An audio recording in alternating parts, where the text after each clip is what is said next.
Good morning, everybody. How is everybody? Who's like still stuffed from Thanksgiving? Who cooked this year for Thanksgiving?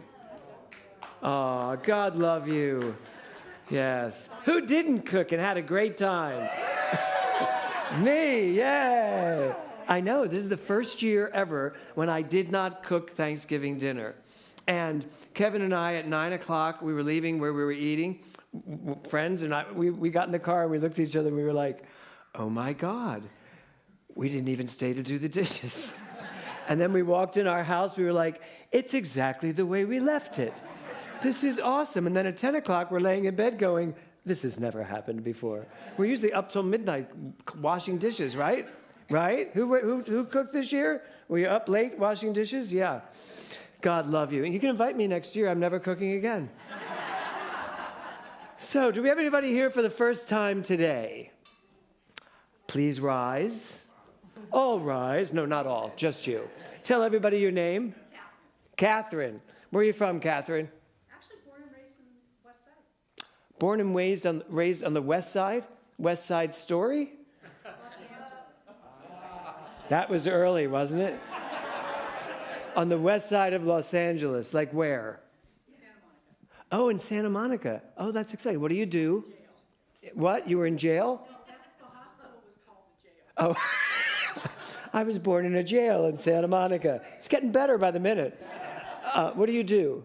I'm retired. From? I was a therapist. Oh, physical, mental, emotional? Mental? Yeah, mostly for me.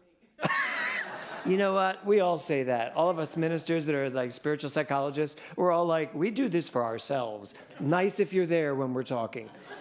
Yeah. Well, good. So I'm going to ask them something. Just give a listen, see what you hear. We come together every Sunday as a spiritual community to do one thing and one thing only. What is that?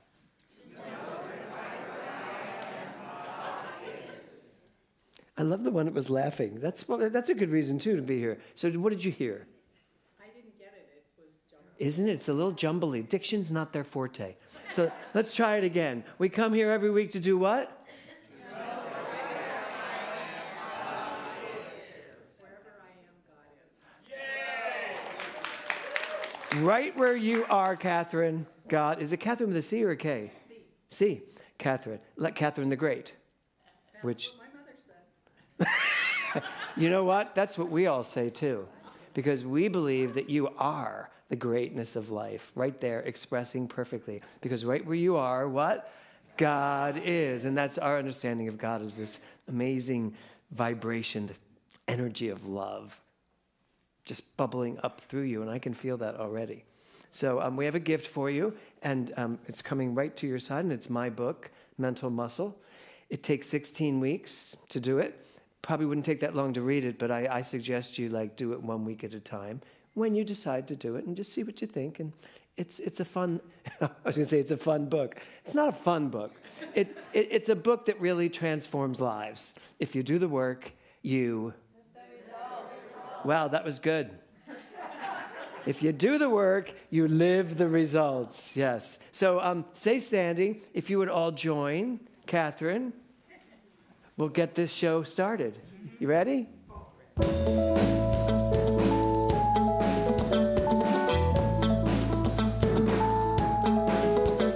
There's a winding road where I learned to run. The race is long, oh, but it can be won. With every step we're taking, with every choice we're making, with every bend in the road, we get stronger. Here we go, everybody. We can reach up, we can reach out, we can show this world what we're all about. We can do anything we put our minds to. We can be anything we want to be. We must believe we can share the dream. Well, there's a dead-end street where I used to play.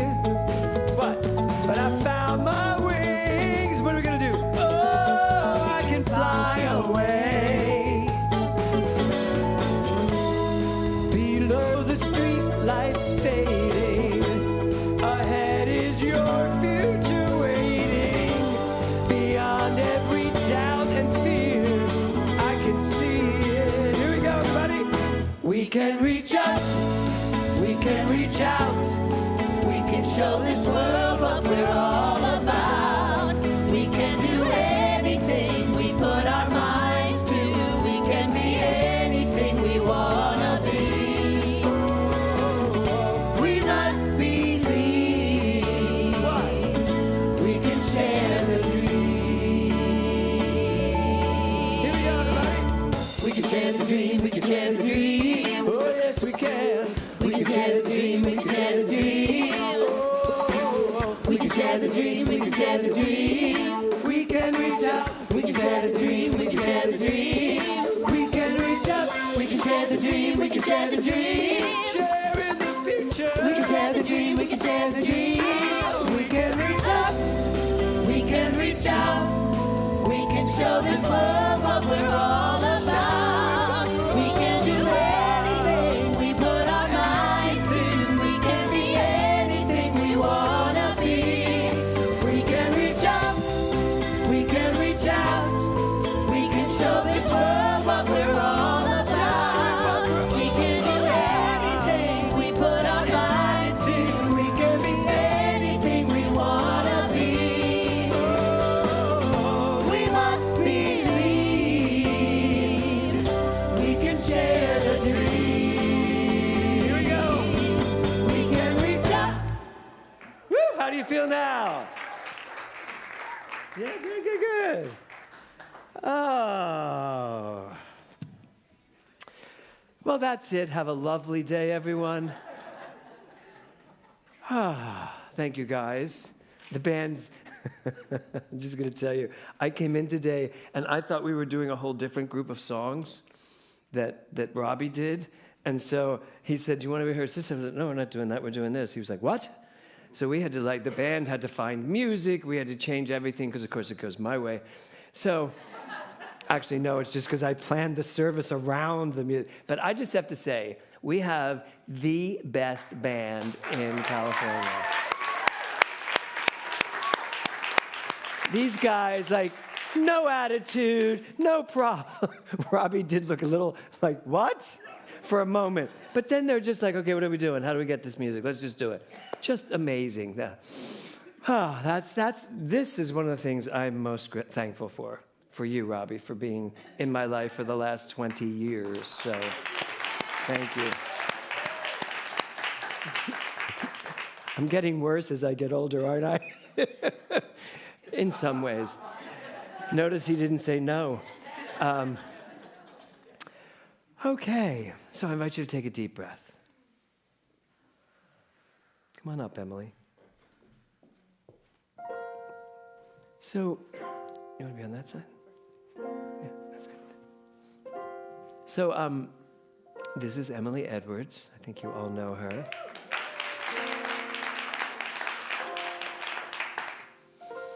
And I've asked her to sing this song today for meditation. It is one of my favorite songs regarding this topic of thanks and giving. And I'm very grateful that I got to meet you 3 years ago, 4 years ago? 2021, 3 years ago, yeah. Because you are, I think, going to be someone that everyone in this congregation is going to say, oh, she used to sing at Global Truth Center. No, I believe that. I've believed that about Catherine McPhee when she sang in the very place you're standing today. And I knew that there was going to come a day when everybody would go, oh, remember when Catherine McPhee used to sing at our church? That's what I expect. So, and I know that. So, Emily Edwards.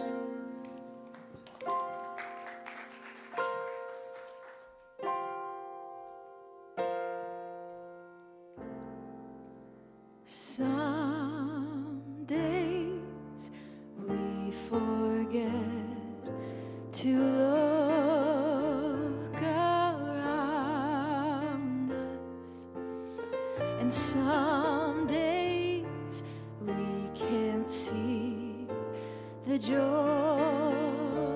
that surrounds us. So caught up inside ourselves, we take what we should give for tonight we pray for what we know can be, and on this day we hope for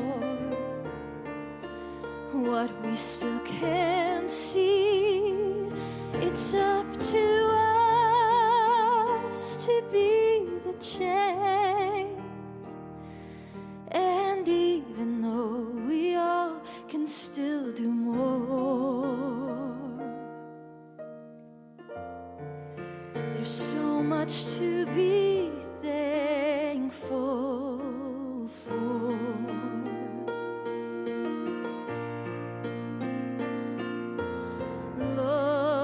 Look beyond ourselves. There's so much sorrow. It's way too late to say we'll cry tomorrow. Each of us must find our truth. It's so long overdue. So for tonight we pray for what we know can be, and on this day we hope for what we still can't see. It's up to us to be the change, and even though we all can still do more, there's so much to be thankful for. Even with our differences, there is a place we're all connected. Each of us can find each other's love.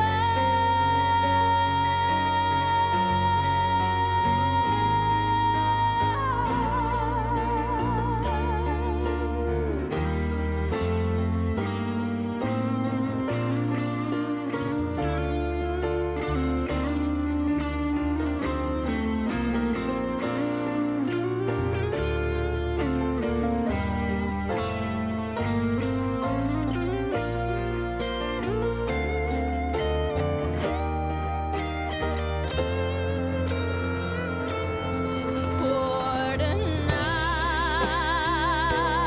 we pray for what we know can be, and on this day we hope for what we still can't see. It's up to us to be the change, and even though we all can still do more, there's so much to be thankful for.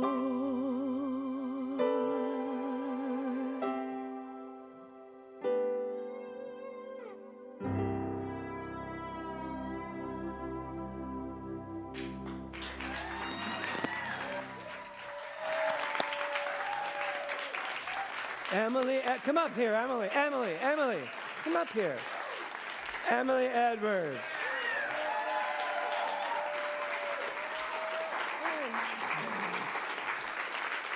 Amazing. Yeah.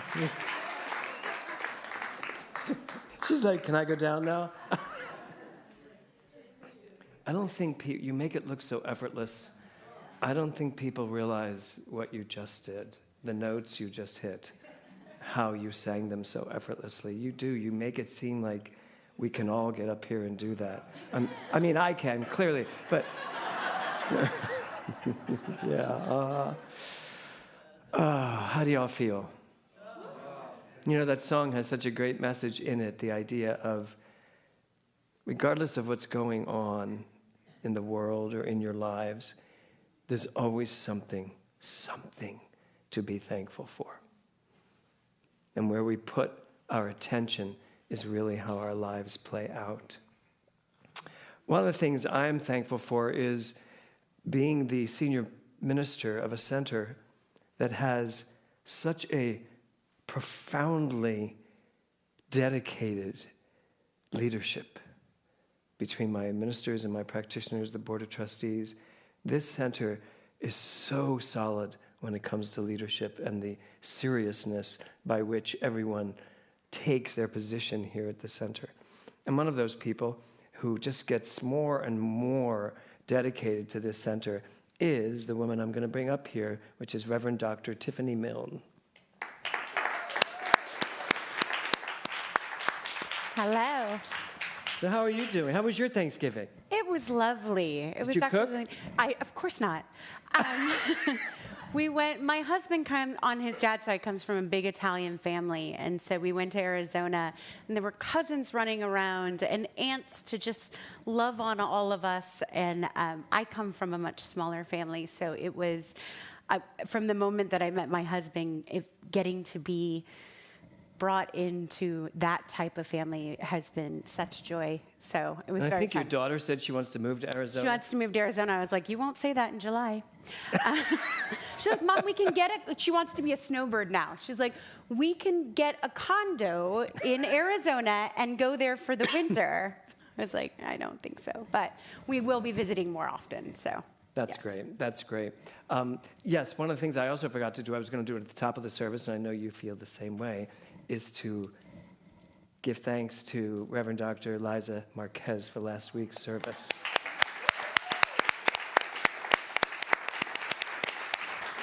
I was laying on a lounge chair in Palm Springs watching the service, and I had such tears in my eyes watching you as you navigated the stage. And I got an email.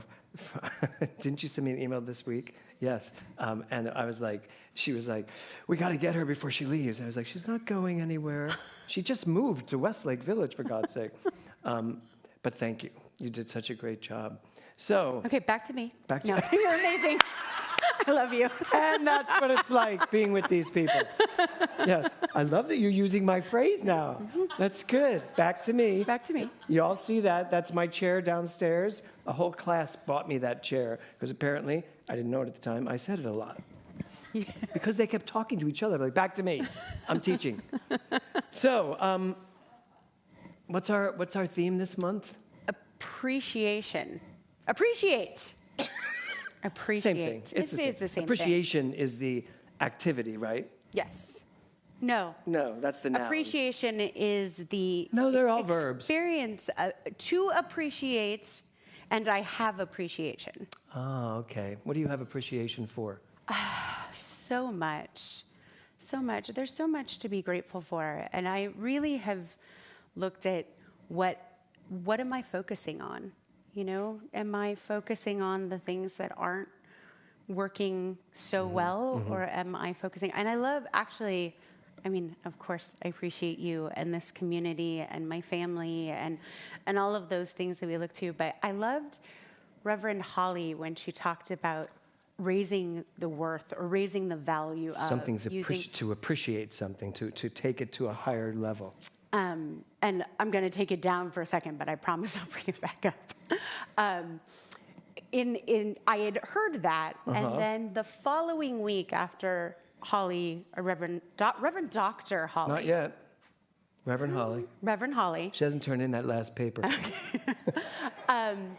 After she talked about raising the value of in the term appreciate, the following week, my son's school was placed on a lockdown, like a hard lockdown where they had said that they believed that there was somebody on campus that did not belong there with things that they should not be bringing onto campus. And I got a text message from my son saying, "Mom, we're in a hard lockdown."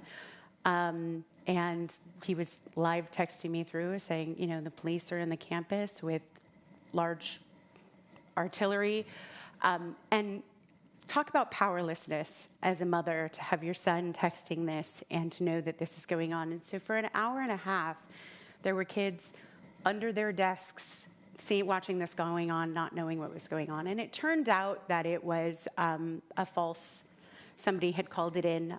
Apparently, people like to call it in and watch the experience of all of the Mayhem. The mayhem that. But as I was sitting there, feeling very, very powerless and scared, if I'm being, who wouldn't be? I started to think about, and I won't pretend to understand what somebody is thinking or experiencing that could do something like that. But I started thinking about, there has to be an element of being able to dehumanize people to be able to do something like that, to not think about or have compassion for the children that were in that school that were scared, and the parents that were scared, not waiting for information to know that their kids were okay, and all of those things. And it was really easy at first to get mad, to be like, those people out there that could do something like this. And then I started looking at all of the ways that I dehumanize people, or that we do it as a society. Every time I'm driving in a car and I think, that idiot that didn't use their blinker. And I bet you didn't use the word idiot. Right. Keeping it PG. That idiot out there, I am dehumanizing them and separating them and losing my compassion. And when we talk about the Israelis or the Palestinians and we lump them into a group, we're dehumanizing and creating this separation and not recognizing the unique specialness, the God that each person is. And I want to think that I'm evolved because I'm a minister and we gave me letters. Because we all know all ministers are evolved. That's right. But you gave me letters before my name. And so, but when I really started to look at it, I had to really look at all those areas where I create me and them. When I am talking about the Republicans or the Democrats or the kids or the whatever or the elderly or the young, and there's this separation that where we dehumanize. It's duality.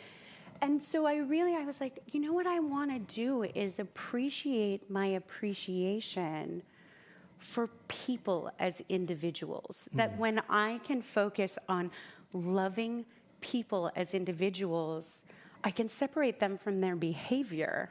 And I can have compassion. And then that's the energy that changes the world.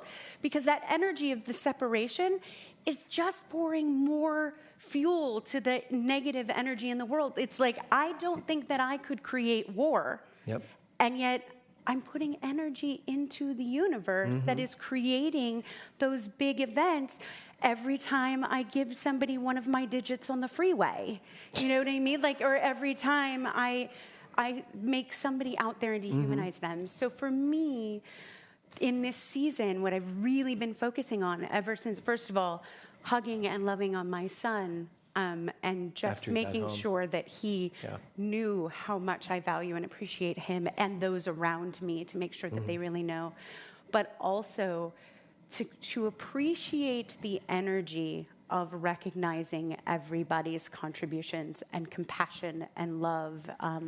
And so I drove to and from Arizona, and not one single person got the bird from me.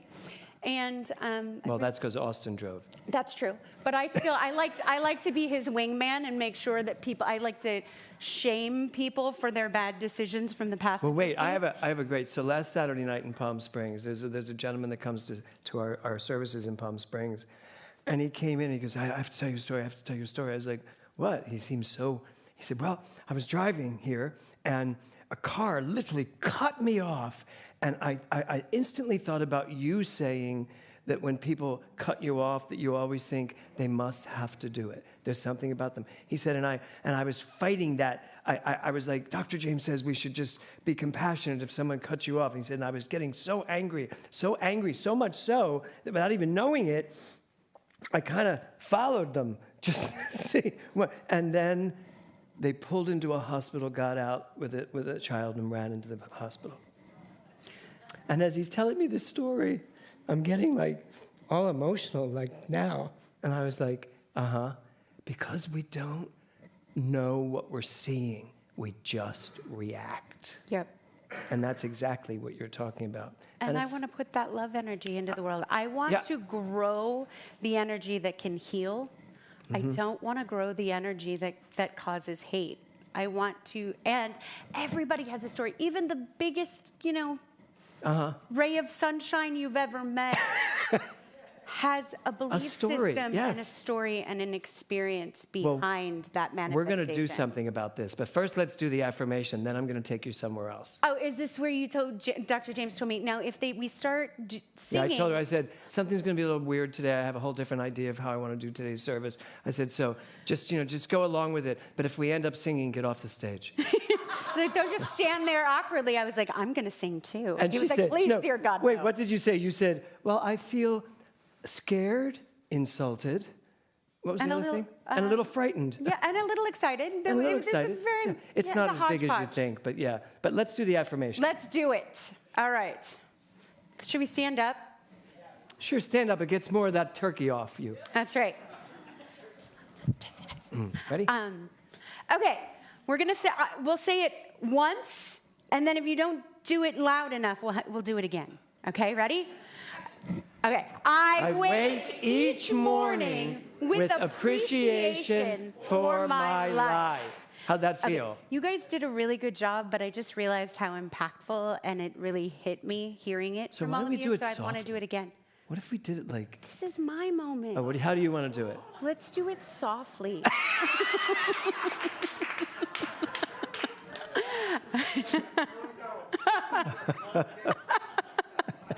All right, we're gonna do. I just take it in. Just really. I encourage you to touch your heart and to just loudly, softly, but own it and know it. Ready? I wake each morning with appreciation for my life. Good job. Okay, you can all be seated. You can stay. Oh, I'm gonna stay. So yeah, you're gonna stay, cause. Oh, I don't have the thing today. So you're in charge, Thor. Oh, never mind. I'm back to being in charge. Okay. Do you have is there a slide after that that's just the Global Truth Center? Or is it my first slide? You want the slide before your first slide. Yes. Thank you. Good. So what we were just talking about was the concept of you and me, and definitely Tiffany, reacting based on what we see, right? Because we just tend to want to or think we know what it is we're looking at. So I want to ask you all, you're going to only get one chance to see this for the first time, but I'm going to let her answer. Just as soon as you see this picture, tell me what you see, okay? Are you sure you want to go here? My mind can be a dangerous place. We're right, all let's do fine. There's it. not a child in the room, is there? Childlike people? Yeah. Yeah, good. Okay, here we go. Ready? Yes. What did you see? Okay, I see two things. I see. No, just first thing you saw. Well, Go ahead. I see the man in the sombrero with the guitar and the woman with the thing on her head. Okay. What did you see? David? You saw two old people. How many people saw two old people first? You didn't see the two old people? I told you my mind is a very dangerous place. But did you see, now I do you saw see? the two old people too, but I saw So you were able to see, I saw both at the same time. how many of you saw both at the same time? You're so evolved. It's pretty cool though, isn't it? Yeah. I love that. You're like, oh, I saw that too. Yeah. So here's the thing. Just taking this into consideration, Our predisposition is we have a tendency to see things and judge them immediately based on our stored memories, based on all the things that we have had happen to us in our lives. And so we react a certain way. And we actually see based on what our memories are telling us to see. We were actually just talking about this last week, that because we're getting so much information, there's so much, like, did you know that you can always see your nose? You can always see your nose. Your eyes are picking it up. But because our brains are so, you would get dizzy if your eyes were able to see well, that too. But if your eyes could see everything that was going on around you. And so the brain gets really good at filtering out what it views as not being needed so that you're seeing the picture in front of you. So you're actually like getting like little second by second, or probably less than second by second, snapshots of what you're seeing in front of you. Do you know what else? What? Your brain operates 15 seconds behind what's going on. Your brain sees what happened 15 seconds ago at all times. Your brain never sees in the exact moment. What if, so the images you see are from 15 seconds ago, which is a good reason why we should really give ourselves time to adjust to what we're seeing, right? So if everything we see is 15 seconds ago, you're 15 seconds ago right now to me. I don't know what you're going to do in 15 seconds. I mean, but think about that. Isn't that fascinating? So if everything is 15 seconds ago, what if we gave ourselves 15 seconds to adjust, to see what's really going on, to get a real sense of what's going on?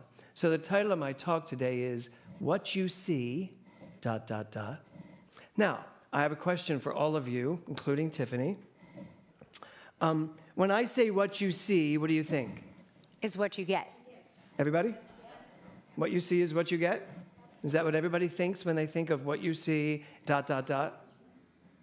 What if I were to tell you that what you see is not what you get?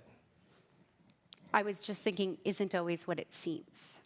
Okay, what you see isn't always what it seems. So I have all these quotes about what you see, and you're my guinea pig today, my metaphysical guinea pig, for us to just talk about these quotes. So the first one actually is, what you see is what you see.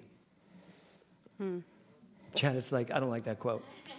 Okay, Frank Stella. Now what Frank Stella is, interestingly enough, he's an American painter and a sculptor, and he is into minimalism. So his whole concept is to really pay attention to what I see.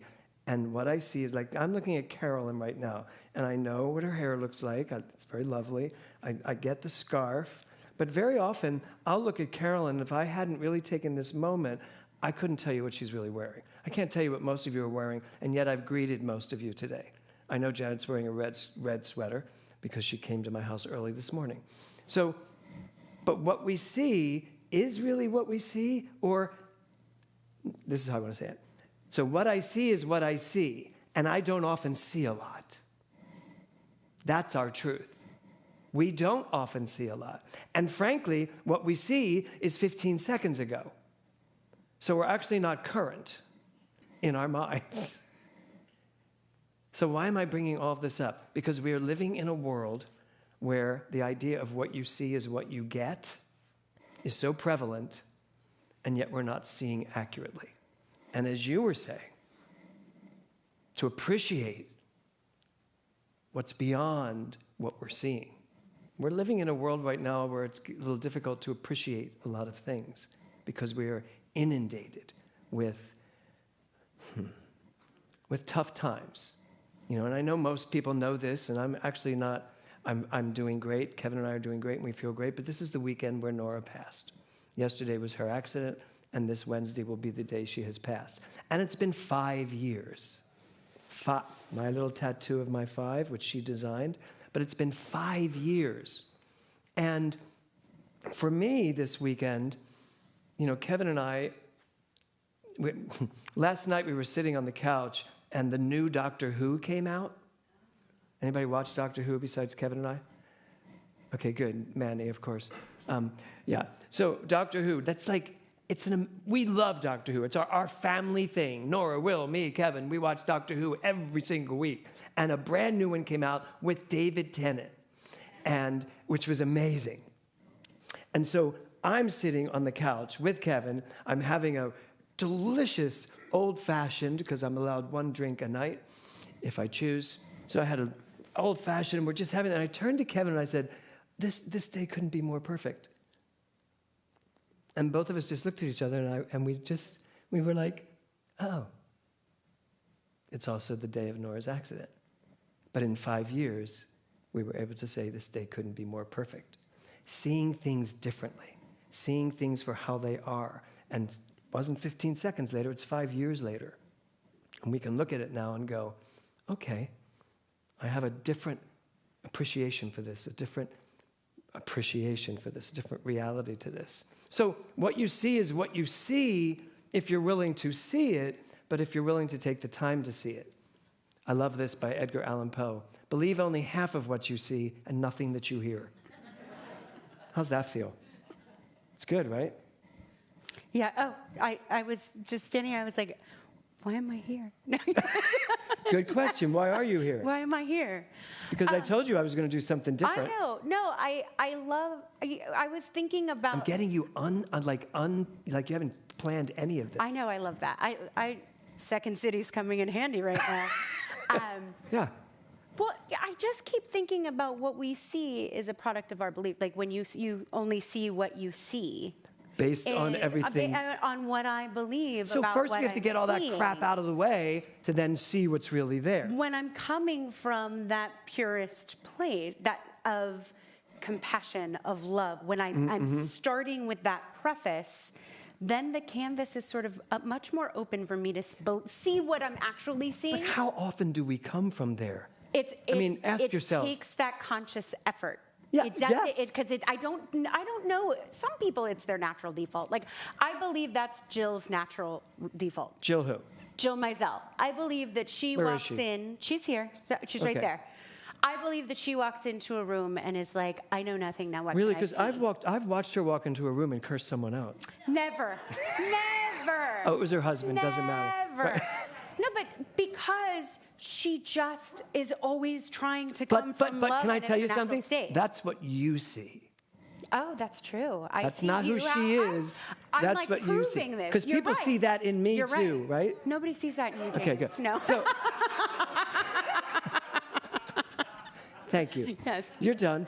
Thank you. No, just kidding.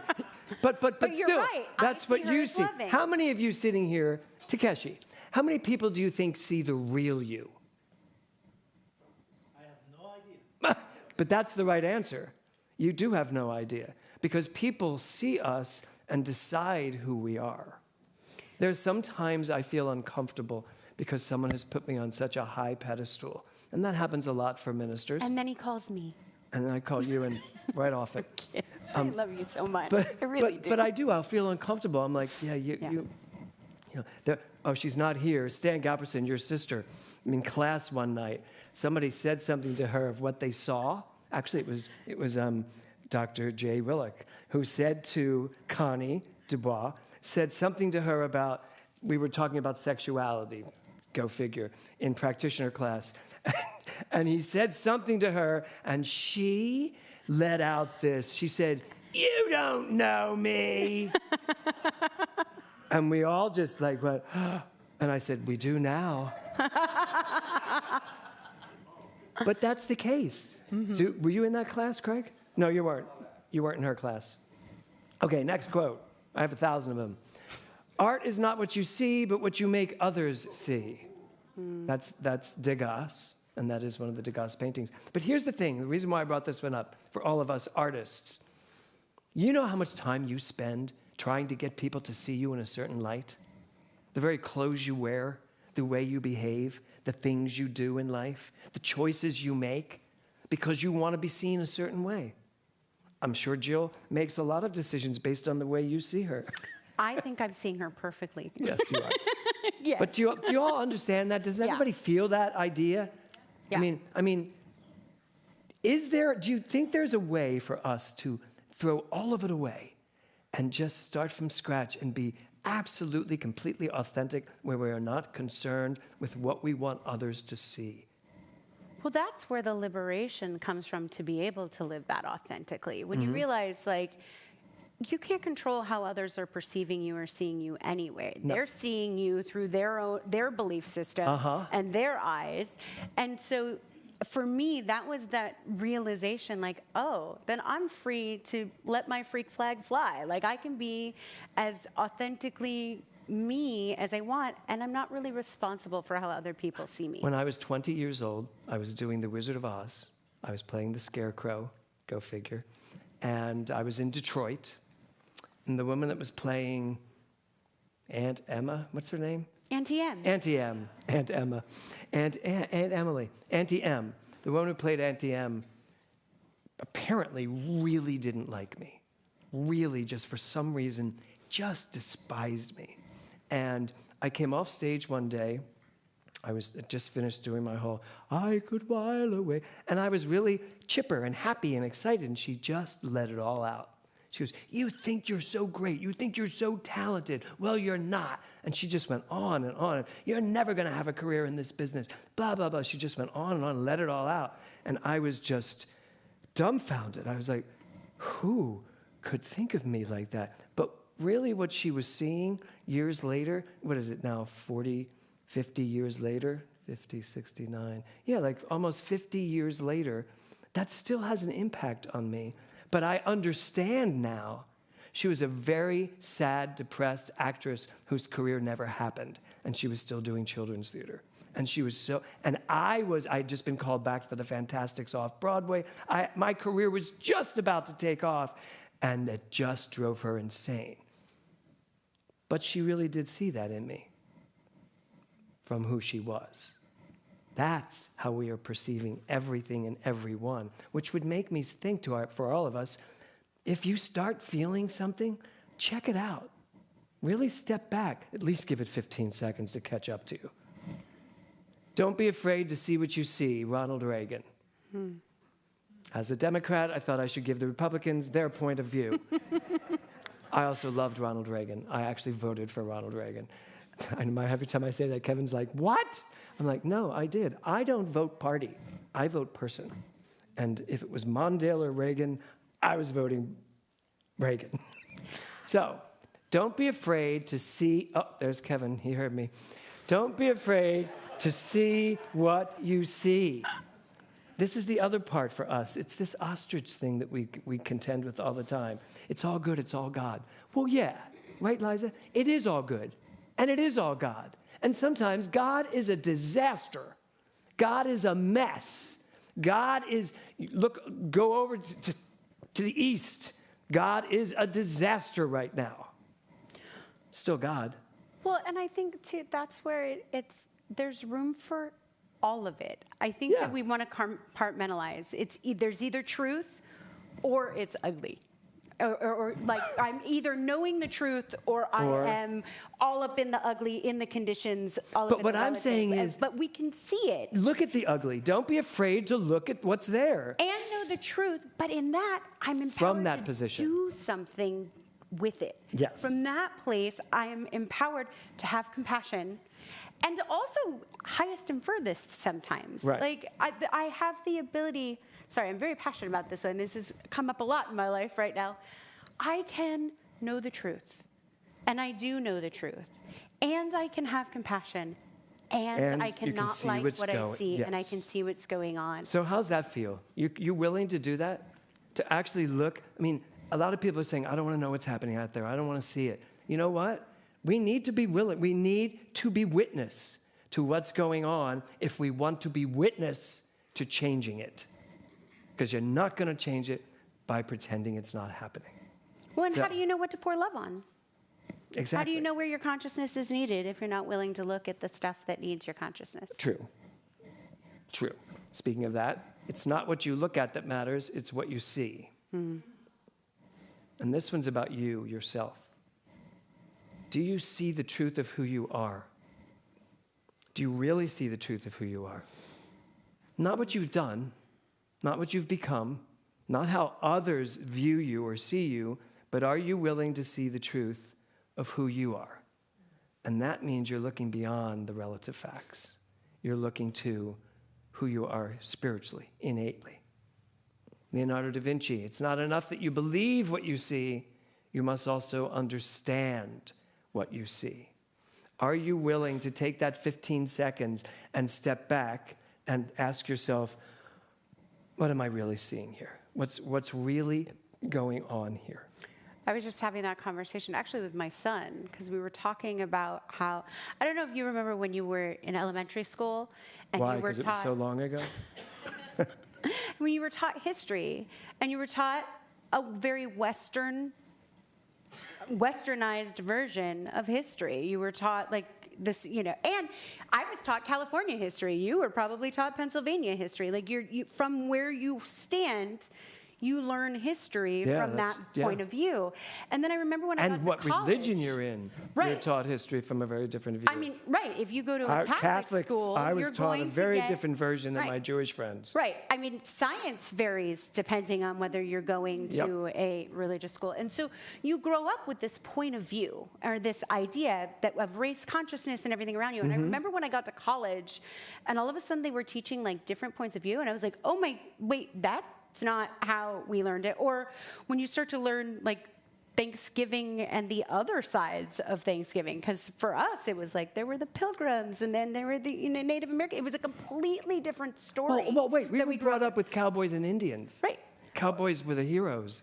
Indians Columbus were the bad guys. was celebrated in our Not day. anymore. He is not celebrated now. And so you start to and so it's, you see what you see and you're told, and you believe what you believe. Driving here today, Janet was talking, because Janet is a New Thought Catholic. Janet was talking about the Pope today in the car. I did hear that part. And she was saying how Catholics, there are so many Catholics that don't like this Pope because he's saying things like, gays are okay, gay marriage is okay. They're not going to do it, but he's saying we have to have respect for people's choices. And Janet said, this Pope, probably more than any other Pope, is actually living and breathing what Jesus taught. How Jesus would be accepting of everything in today's society. And I love that. But it's based on, people are seeing it based on ideology, not what's inside. This is that question everything, too. Yes, it is. So, Eric Butterworth, Unity, where you are in consciousness has everything to do with what you see in experience. Where you are in consciousness has everything to do with what you see in experience. So, I just want to make sure I know where I am. Yes, okay. So, I can say thank you to you now because I'm going to move on and you don't want to be in the next half. But would you say thank you to Reverend Dr. Tiffany Mellon?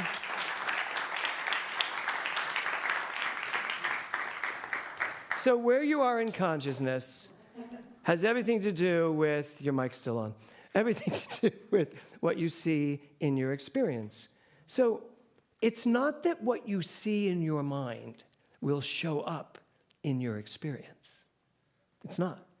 And it's also not that old saying, hi Lacey, that old saying, change your thinking, change your life, because you can't change your thinking without changing your beliefs. And when you change your belief, consciousness changes, your personal consciousness.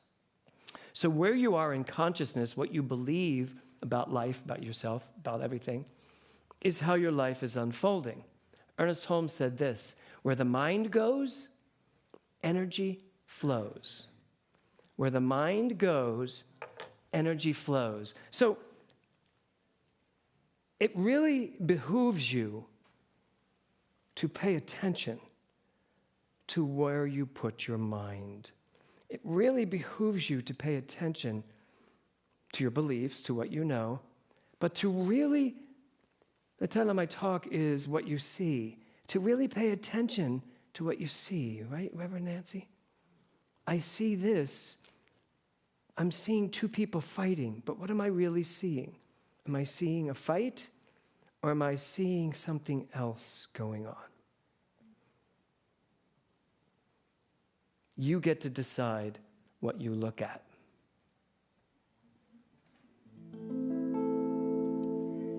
Look for the good in everything. Look for the people who will set your soul free, because they're out there.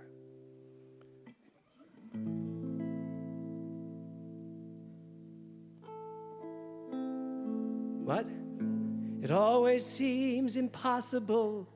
See, I can't even memorize impossible. Until it's done. And this is the whole point of today. Look for the good in everyone.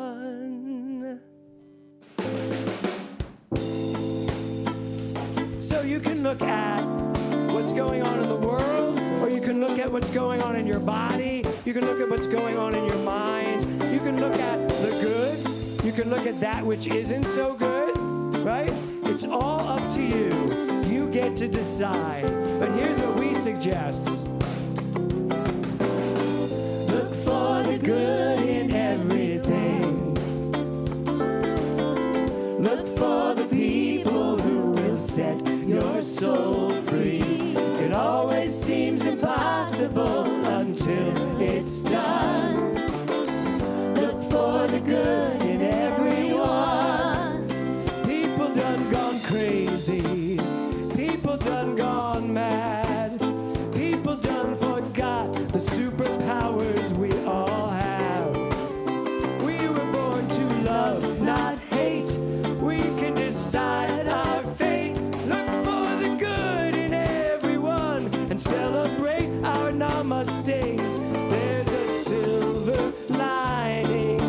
Silver lining. You just have to find it, find it, find it. Look for the good in everything. Join us, y'all know it by now. Look for the people who will set your soul free. It always seems impossible until it's done. What do you do, Amy? Look for the good in everyone. Everyone needs sunshine. Everyone needs rain. Everyone is carrying around some kind of pain. I see who you are. You're just like me. I see you searching for a purpose and guided by a dream. I see who you are. I'm just like you. I get lost sometimes and I forget what I came here to do. But I keep on trying. Keep on trying. When things get frightening. Everybody, come on. Look for the good in everything. Look for the people who can set your soul free. It always seems impossible until it's done. Look for the good. Look for the good. Look for the good in everyone. So here's the deal. You can wake up in the morning, go for a walk and watch the sunrise, or you can answer your emails. You can go to sleep at night, but first, go out and watch the stars in the sky, or you can leave your television on and watch CNN. It's up to you. Yes, we do need to see everything, but we also need to see it from the truth, the absolute truth, because everyone is nature, everyone is God, everyone is love and light and vibration. Look for the good, look for the good. Everyone gets mad sometimes, and maybe they should. Look for the good, look for the good. Yeah, look out for all those heroes in your neighborhood. Look for the good, look for the good. Whoa, life would be much sweeter if everybody would. Everybody, look for the good in everything. Look for the people who will set your soul free. It always seems impossible until it's done. Here we go, everybody. Look for the good. Once again, look for the good. Everybody, look for the good in everyone. Oh, yeah. Namaste. Thank you, ladies. Oh, not there. Okay, I think we all got that message today, didn't we? Yes? Stan? Yes, sir. Okay, everybody take a deep breath. Thank you, ladies. That was so much fun. It's always fun singing with you. So we're going to move into our contributions. So take out your gift today, your contribution, your tithe, your stewardship, whatever you want to call it. We are in our membership drive, so please go online and re-up your membership. You don't need to do anything if your membership stays the same. I would like to suggest, however, that everybody do their best to go to automatic giving so that the center stays thriving and supported, so that whether you're here or not, you are supporting your center, your spiritual center. And to do that, you just call Brent and he sets it up for you. Call the office.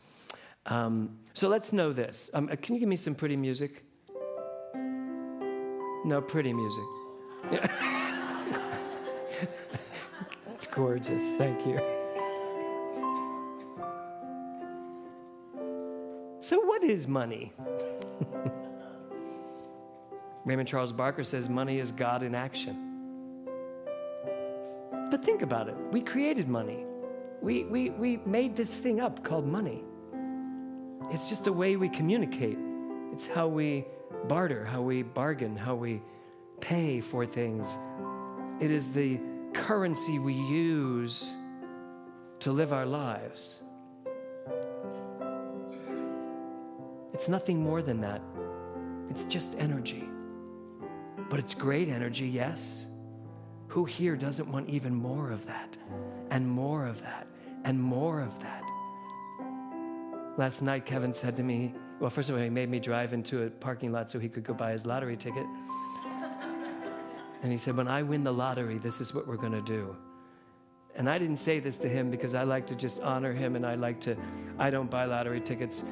I let him buy the lottery tickets, and I know he's going to win someday, and it's 50% of everything he gets, so it's okay. But what in my head I said, when he said, when I win the lottery, we're going to ... In my head I said, I don't need the lottery to ... And that's what I want you all to know. You have everything you need right where you are. The ability to live life at the highest consciousness ever.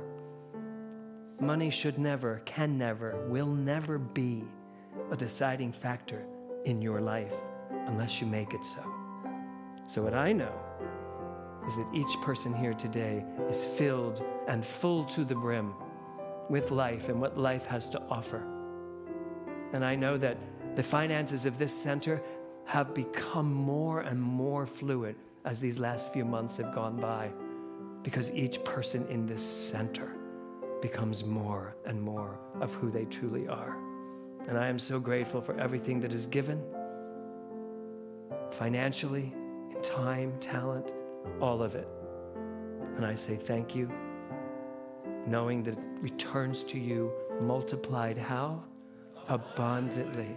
And I just let it be so, as we say together, and so it is. Oh.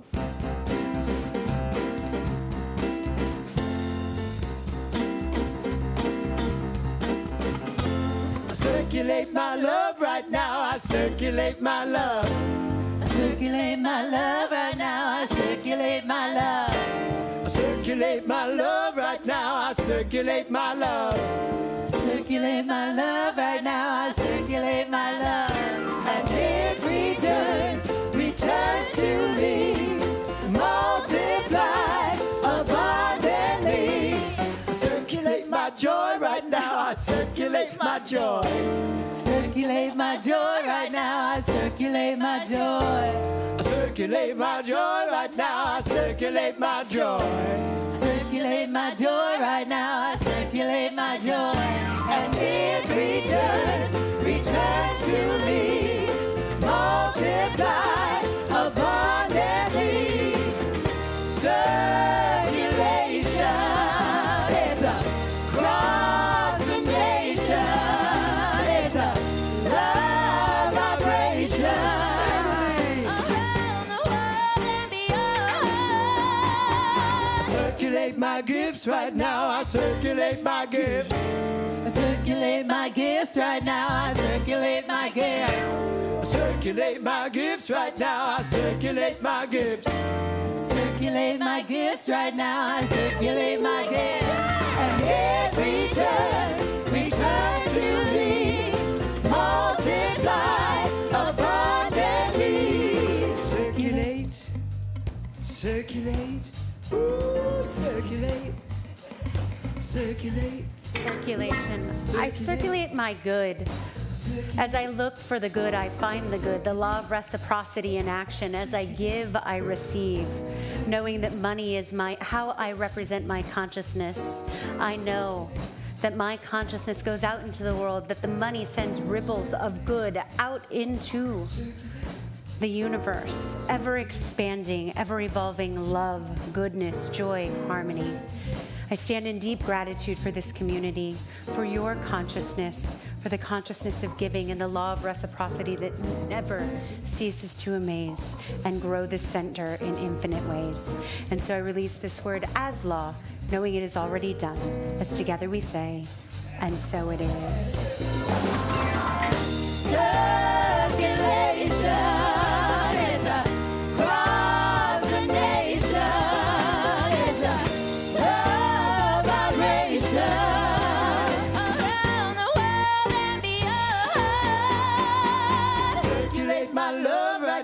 Circulate my love. Circulate my love right now. I circulate my love. I circulate my love. Circulate my love. It returns to me, multiplied abundantly. Oh, oh, oh, oh, oh.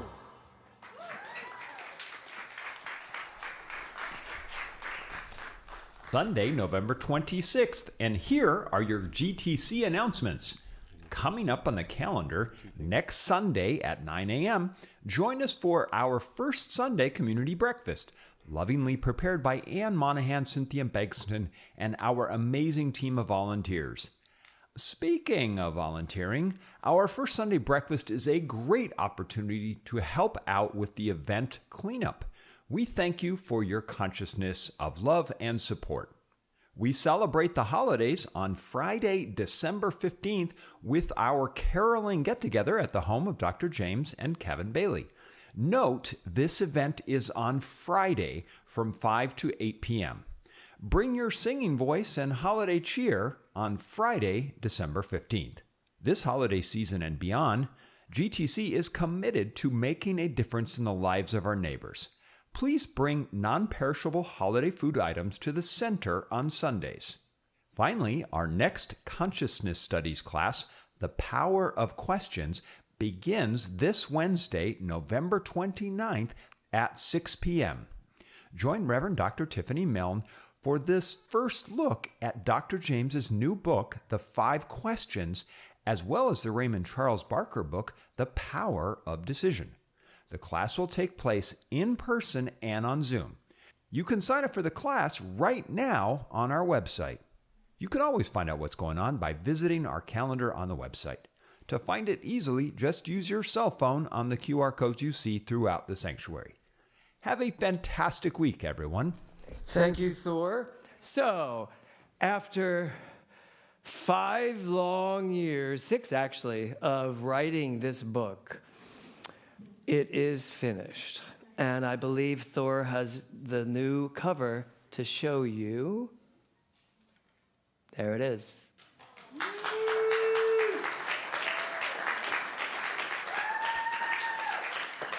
I want to thank you all for your input. I put the few pictures up on Facebook to see which one won. This was not the winner. This was mine. This was close to being the winner. The number one winner, and I'm sure many of you know, was the lantern.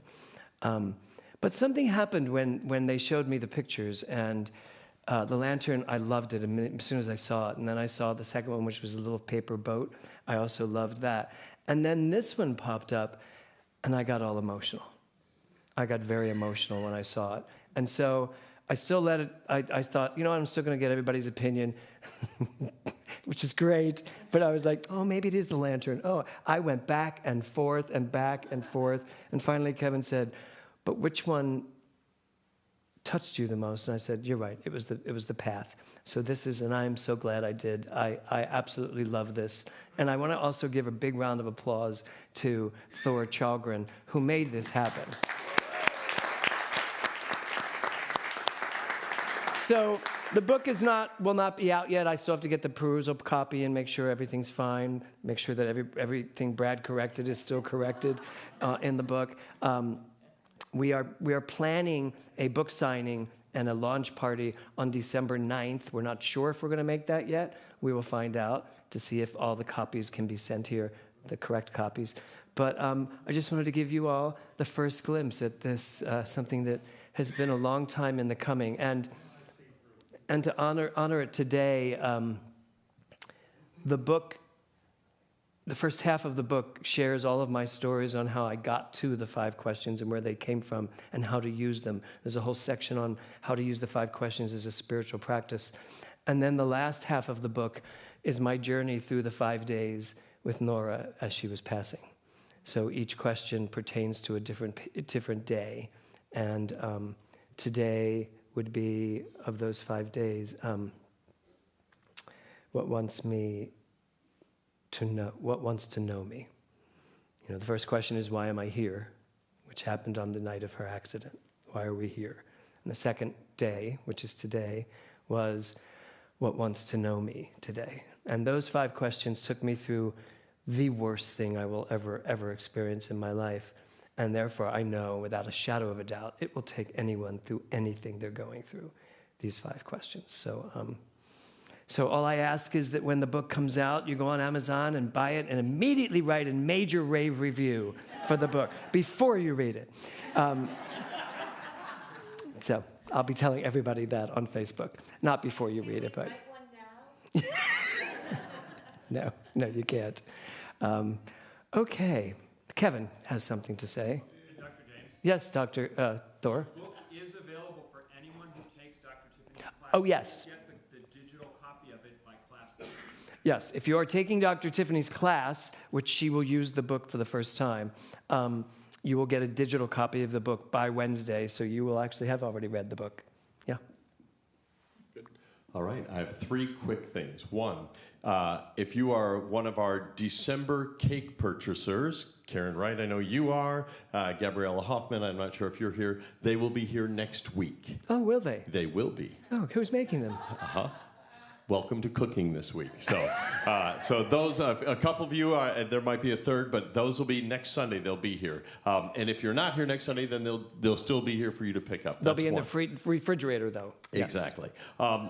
Just drawing attention again to what Thor's announcement was about our holiday party, which is Friday, December 15th. That is a change. So if you logged it into your calendar previously as Saturday, do know that's a change to Friday. And Thor put up 5 to 8. The truth is, somebody also asked if you're around earlier, you could come as early as 4 o'clock. And you can bring anything you want. It's a potluck. I will have my chili. That's what I was going to say. Exactly.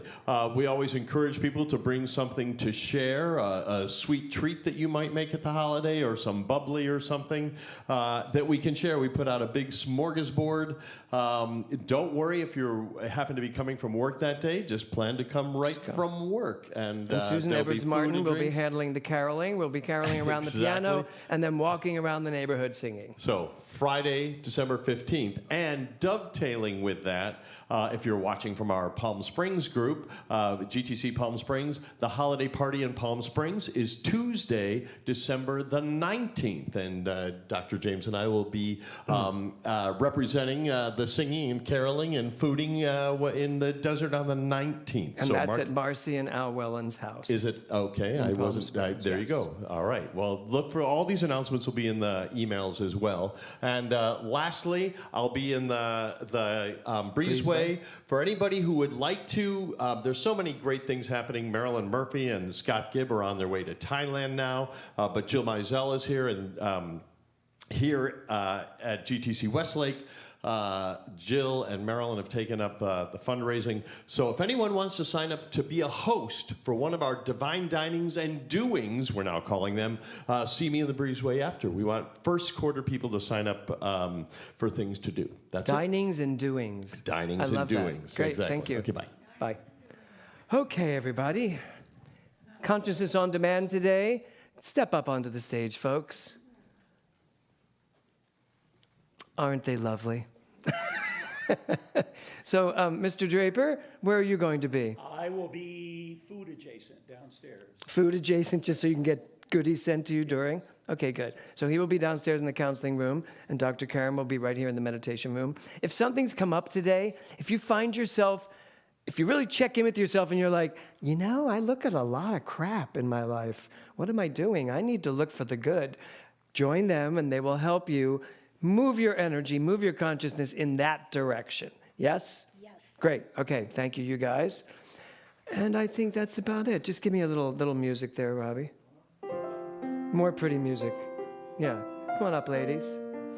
I'd like to say thank you again to Emily Edwards for that song.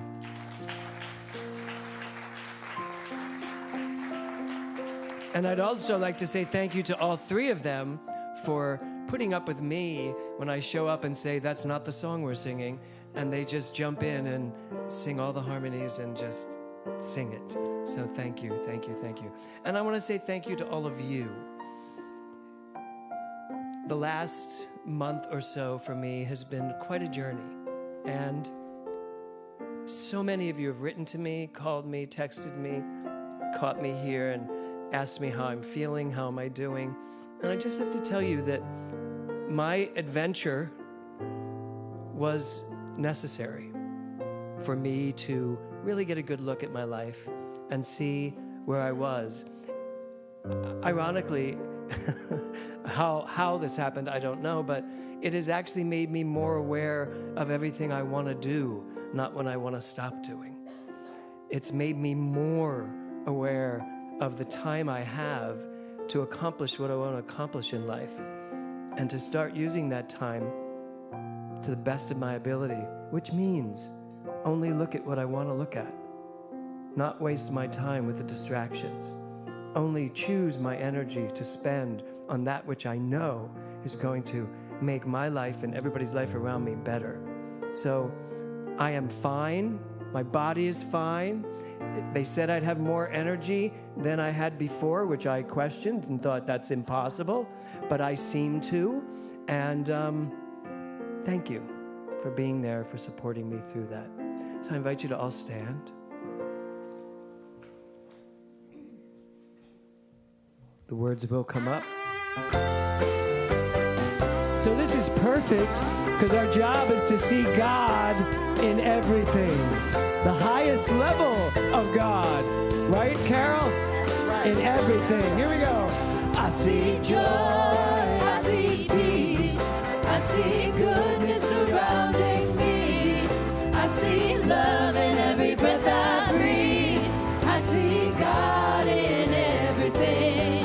I see happiness, I see freedom. I see the beauty that lives in me. I see perfection in what life brings. I see God in everything. Okay, everybody. I feel joy, I feel peace, I feel goodness surrounding me. I feel love.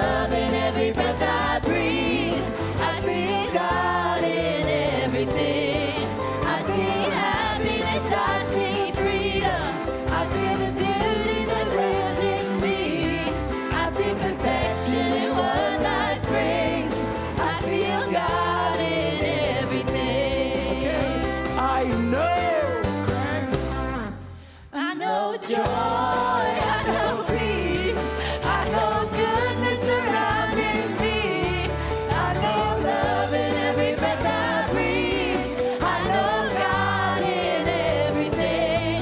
I know happiness, I know freedom.